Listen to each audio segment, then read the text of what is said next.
രാജസ്ഥാൻ റോയൽസും ഡൽഹി ക്യാപിറ്റൽസും തമ്മിലുള്ള മത്സരത്തിനിടയിൽ സഞ്ജു സാംസന് പരിക്ക് പറ്റി അദ്ദേഹം ബാറ്റിംഗ് മുഴുവനാക്കാതെ അദ്ദേഹം കയറിപ്പോകുന്ന രംഗമാണ് നമുക്ക് കാണാൻ സാധിച്ചിട്ടുള്ളത്.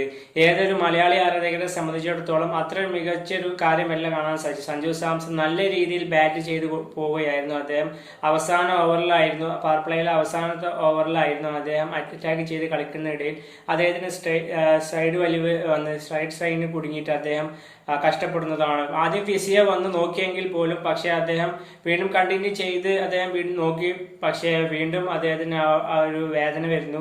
അതിനുശേഷം അദ്ദേഹം കയറി പോകുന്നു. ഒരു വളരെയധികം നിരാശജനകമായിട്ടുള്ള ഒരു കാര്യമാണ് കാണാൻ സാധിച്ചിട്ടുള്ളത്.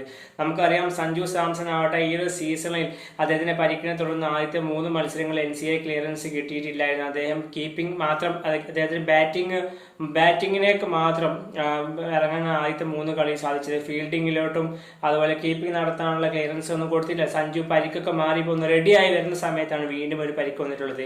ഏതായാലും കിട്ടുന്ന വിവരം അനുസരിച്ച് സഞ്ജു സാംസന്റെ പരിക്കിനുമായി ബന്ധപ്പെട്ട് രാജസ്ഥാൻ റോയൽസിന്റെ ഫിസിയോ അത് പരിശോധിച്ചിട്ടുണ്ട്. തീർച്ചയായിട്ടും പരിശോധിച്ച് ഇതിന്റെ വ്യക്തമായിട്ടുള്ള റിപ്പോർട്ട് അധികം വൈകാതെ തന്നെ പുറത്തു വരും. ഏതായാലും അദ്ദേഹത്തിന് മറ്റു പ്രശ്നങ്ങളൊന്നും ഇല്ലാതെ എത്രയും പെട്ടെന്ന് അദ്ദേഹത്തിന് കംബാക്ക് നടത്താൻ സാധിക്കട്ടെ.